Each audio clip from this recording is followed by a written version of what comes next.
तो hello guys, welcome back to my channel. मेरा नाम है निखिल रावत और आपका स्वागत है मेरे चैनल पे ग्लोबल मेड एस्पिरेंट। तो बेसिकली आज मैंने सोचा बाहर जरा वीडियो रिकॉर्ड करते हैं। देख सकते हो ठंडा कितना हो रहा है, मतलब ये देखिए पूरा कोहरा टाइप हो रहा है। तो बेसिकली आज की हमारी वीडियो रहने वाली है हिडन कॉस्ट और MBBS इन रशिया। यहाँ पे क्या क्या हिडन चार्जेस रहते हैं जो कि आपको पता नहीं होते, लेकिन यहाँ पे आके आपको जब पता लगता है तो आपको ये सब तो पहले पता ही नहीं था। तो इसलिए आज की वीडियो होने वाली है स्पेशली हिडन कॉस्ट चार्जेस के ऊपर। तो आशा करता हूँ कि आप ये वीडियो एंजॉय करेंगे। चलिए वीडियो को स्टार्ट करते हैं।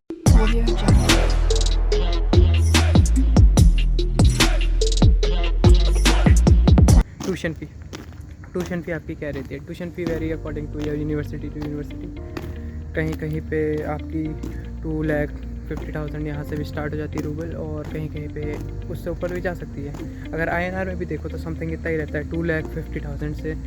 डिपेंड्स कि आप कौन सी यूनिवर्सिटी में जा रहे हो। अगर सिटी साइड हो तो एक्सपेंसिव पड़ता है, कहीं कहीं पे 6 लाख, कहीं कहीं पे 12 लाख, मतलब बेली मिनिमम आप मान के चलो 2.5 लाख तक आपकी यूनिवर्सिटी की फ़ी रहती है। तो ये आपका है यूनिवर्सिटी फ़ी। और सेकंड है आपका फूड और लिविंग एक्सपेंसेस। तो फूड और लिविंग एक्सपेंसेस जैसे आपकी जहाँ रहते हो वो डिपेंड करता है। जैसे कि मैं रहता हूँ हॉस्टल में, तो मेरा हॉस्टल का ईयरली है अप्रॉक्सीमेटली 15,000। तो मेरे को एक बार देना होता है हॉस्टल को 15,000, और ये होता है ईयरली। और अगर आपको कहीं बाहर रहना है तो वो डिपेंड करता है, क्योंकि बाहर थोड़ा कहीं कहीं पे महंगा भी होता है, कहीं कहीं पे सस्ता भी होता है। तो खाने पीने का क्या सीन रहता है? अगर आप वेजिटेरियन हो तो आपका आराम से 5-6 हज़ार में मंथली एक्सपेंसेस निकल जाएगा। लेकिन अगर आप नॉन वेजिटेरियन हो तो आपका मान के चलो 15,000 ऐसे 10-15,000 ऐसे तक आराम से मंथली एक्सपेंसेस आ सकता है। डिपेंड्स कि आप कैसी डाइट लेते हो, कैसा अपना मैनेज करते हो सब। तो वो सब आप पे डिपेंड करता है कि आप अपने डाइट प्लान या फिर कैसे मैनेज करते हो अपने मनी को।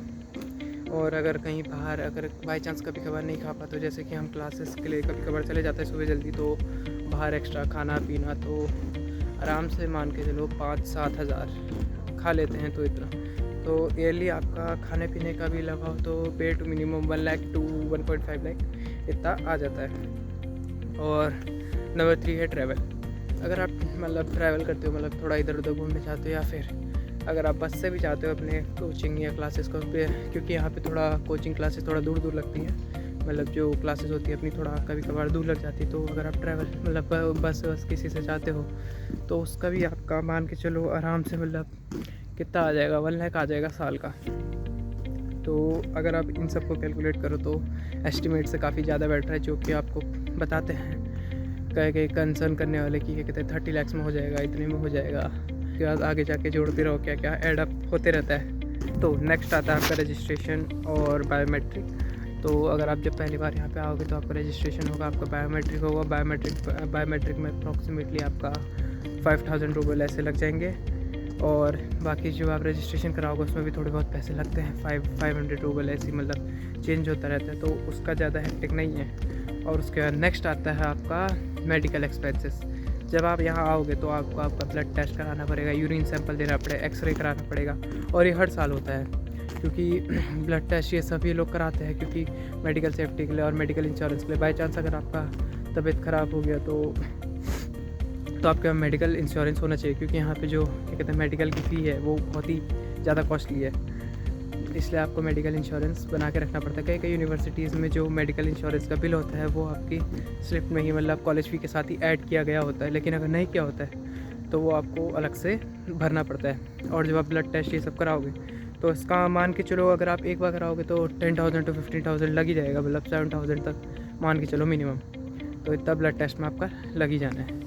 तो ब्लड टेस्ट भी कंपलसरी है, मतलब मैंडेटरी है। जब आप हर साल आओगे तो आपको हर साल ये कराना ही पड़ेगा। आपको 3 प्रोसेस से थ्रू गुजरना पड़ेगा। पहला होगा ब्लड टेस्ट, सेकंड होगा यूरिन सैंपल, और थर्ड होगा आपका एक्सरे। जो नेक्स्ट आता है आपका डॉक्यूमेंटेशन में वीज़ा एक्सटेंशन। वीज़ा एक्सटेंशन आपको हर साल यहाँ पे कराना पड़ेगा, क्योंकि यहाँ पे जब आप आओगे उसके बाद आपके लिए 90 डेज़ का टाइम होता है कि आप अपना वीज़ा एक्सटेंड करा लो, क्योंकि यहाँ पे वीज़ा एक्सटेंशन का हर बार रहता है, हर साल आपको ये कराना पड़ता है, ऐसे मैथमेटिकल चेकअप।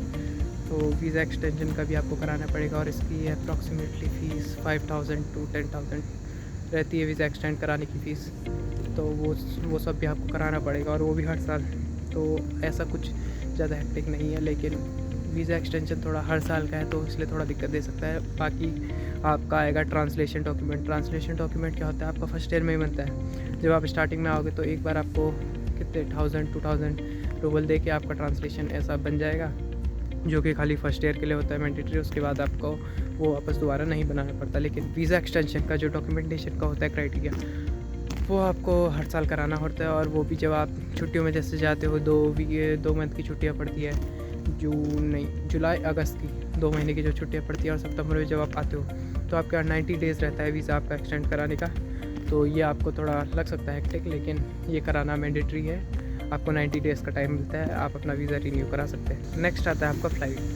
जो फ़्लाइट का होता है वो वे रेंज मतलब कर सकता है कि डिपेंड करता है कि वो अगर आपका ज़्यादा टूरिज़म वाला सीज़न है या फिर नहीं है, तो फ़्लाइट का अप्रॉक्सीमेटली आपका डिपेंड करता है। तो जैसे कि क्या होता है, जून, जुलाई, अगस्त, सितंबर, ये क्या होता है पीक मंथ्स होता है। तो इस टाइम पे छुट्टियाँ पड़ती हैं, तो बहुत सारे लोग, बच्चे या फिर जाते हैं अपने अपने घर को। तो ये क्या होता है मेन टाइम होता है। तो आपके लिए भी बेटर रहेगा कि आप फ़्लाइट की टिकट्स पहले बुक कर लें, क्योंकि वन वे टिकट ही आपका अप्रॉक्सीमेटली 40,000 मिनिमम चला जाता है। और सीज़न के टाइम पे 70,000 ऐसा तो बेयर मिनिमम मान के चलो। फ़्लाइट टिकट्स का क्या रहता है, अगर आप जल्दी बुक कर लोगे तो आपका थोड़ा सस्ता पड़ेगा। लेकिन इसमें भी रहता है कि क्या कहते हैं, आप कौन सी फ़्लाइट चूज़ कर रहे हो।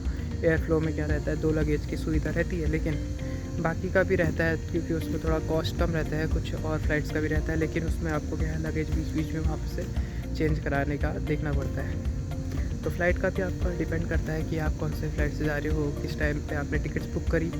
तो मिनिमम मान के चलो 40,000 रहता है वन वे का, और आना जाना अप्रॉक्सीमेटली 1 लाख तक तो आराम से आ ही जाता है। लेकिन आप पे और भी ऑप्शंस रहता है कि आप जैसे कि रशिया में हो और 2 मंथ्स की छुट्टियाँ पड़ी है, जुलाई, अगस्त और सितंबर में खुलेंगे, तो आप पे दूसरा ऑप्शन रहता है कि यहाँ रह के एंजॉय करो, थोड़ा सिटीज़ बाहर जाके घूमो। लेकिन मेरे हिसाब से तो कोई ये सब मानेगा नहीं कि बाहर क्या जाना, सबको अपने घर ही जाना होता है। तो फ़्लाइट टिकट्स का मैंने आपको बता दिया है, 40,000 का मिनिमम रेंज रहता है, ये 70,000 तक एक्सीड हो सकता है। तो आपके लिए बेटर यही रहेगा, अगर आप जाना चाहते हो तो प्री बुक कर लीजिए अपनी फ़्लाइट की टिकट, तो वो थोड़ा सस्ती भी पड़ेगी और सही रहेगा आपके लिए। क्योंकि बाद में क्या होता है, सीट्स भी लिमिटेड हो जाती है और फ़्लाइट टिकट सब भर जाती है। उसके बाद फिर जो आपको मिलती है वो क्वाइट एक्सपेंसिव होती है, वन वे टिकट ही 70,000। तो इसलिए मैं प्रेफर करूँगा कि आप लोग पहले से ही अपना फ़्लाइट का टिकट बना के रखें। विंटर में सर्वाइव करना है कि नहीं करना है, तो आप कुछ अपने कपड़े भी लोगे, जैकेट्स लोगे, बूट्स लोगे, तो उसका अप्रॉक्सीमेटली आपका 5,000 3,000। अगर आप लोकल मार्केट में जाओगे अपनी सीनियर्स के साथ तो अप्रॉक्सीमेटली आपका 3,000 तो लग ही जाएगा। तो थोड़ा मतलब आप कॉपरेट भी करोगे कि पता उसका थोड़ा कम ज़्यादा कर दो, जैसा भी रहता है। अगर लोकल मार्केट में रहोगे तो ठीक रहता है, लेकिन अगर आप जैसे मॉल पे जाओगे तो वहाँ पे जैकेट का प्राइस फिक्स रहता है 4,000 से, ऐसी मतलब कम का रेंज में भी रहता है, लेकिन जो थोड़ा सर्वाइव करने में मदद करेगा तो 4,000 वाला बेटर रहता है। और शूज़ भी आप ले सकते हो वहाँ से।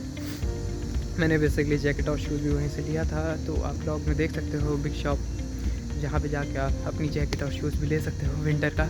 और आप विंटर में यहाँ रहोगे तो आपको कपड़े तो चाहिए ही, बर्तन भी लोगे तो यहाँ पे आता है आपका नेक्स्ट यूटेंसिल्स का क्या रहता है, यहाँ पे आपको बर्तन लेने पड़ते हैं। अगर आप इंडिया से लेके आते हो तो वेल एंड गुड, अगर नहीं लाते हो तो यहाँ से भी ले सकते हो, क्योंकि मैंने भी यहीं से लिया था। यूटेंसिल्स का ज़्यादा खर्चा नहीं रहता, 2-3,000 में आराम से आपका पैन आ जाएगा। इंडक्शन आपको लेना ही पड़ेगा, क्योंकि यहाँ पे गैस वैस तो प्रोवाइड करते नहीं है, तो आपको बेसिकली अपना खाना इंडक्शन में ही बनाना पड़ेगा। तो फ्राइंग पैन, कड़छी वर्ची ये सब आप लेके चलो तो आपका आराम से 7,000 इसमें हो जाता है ये यूटेंसिल्स में, और 10,000 अप्रॉक्सीमेटली आप मान के चलो आपका विंटर क्लोथिंग में आ जाता है। तो नेक्स्ट आता है आपका सिम बेसिकली यहाँ पे बहुत सारे अवेलेबल है, जैसे कि योटा हो गया, मेगाफ़ोन हो गया। तो मैं बेसिकली मेगाफ़ोन की यूज़ करता हूँ, जिसका मतलब बेसिक प्लान 600-700 रूपये से स्टार्ट ही होता है। लेकिन जब आप पहली बार लेते हो अपना सिम, तो उसका आपको एडिशनल चार्ज थोड़ा देना पड़ता है, जो कि 1,000 या 2,000 रूपये है। उसके बाद आगे आप पे डिपेंड करता है कि आप कौन सा प्लान सेलेक्ट करते हो। यहाँ पे जियो जैसे भी प्लान्स है कि जैसे कि 1.5 GB पर डे, ऐसे वाले भी प्लान्स हैं, लेकिन मैं सजेस्ट करूँगा कि वो वाला आप मत लेना, क्योंकि यहाँ पे अनलिमिटेड प्लान्स भी अवेलेबल है। और जो 1.5 GB पर डे वाला है उसमें किसी में क्या कहते हैं हॉटस्पॉट की अवेलेबिलिटी नहीं रहती। और जैसे कि हम लोग यूट्यूब चलाते हैं और थोड़ा बहुत शॉर्ट्स देख लेते हैं, इंस्टा चलाते हैं, या कुछ मैरो कोई लोग यूज़ करते हैं, पेपलेट यूज़ करते हैं, तो उनके लिए थोड़ा दिक्कत हो जाता है। तो उनके लिए मैं सजेस्ट करूँगा कि 600 वाला ही रिचार्ज कराना, क्योंकि उसमें अनलिमिटेड भी रहता है और ऐसा सच कुछ दिक्कत भी नहीं रहती है। भाई साहब ठंडा इतना हो रहा है तो ये रहा आपका सिम का बेसिक डिटेल्स है। और जैसे कि आप लोगे तो अनलिमिटेड वाला ही लेना, और कुछ हॉस्टल में वाईफाई प्रोवाइड कराते हैं। हमारे हॉस्टल में भी वाईफाई है, लेकिन ऐसा क्या हमारा कमरा थोड़ा इस तरफ है, वाईफाई थोड़ा दूर है, तो उसके नेटवर्क्स बहुत कम आते हैं, तो इसलिए हमने सिम कार्ड लेना ही था वैसे भी, तो मैंडेटरी एक तरह से हो ही जाता है।